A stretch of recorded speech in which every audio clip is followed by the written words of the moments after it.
Kapag nag-rides ka, hindi mo kailangan magpatakbo ng sobrang bilis. Mas masarap magmotor kapag ine-enjoy mo yung view, nilalasap mo yung sariwang hangin. Hindi naman kasi ito patungkol kung gaano ka kabilis.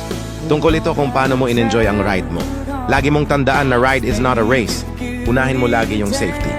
Take it slow and enjoy the nature.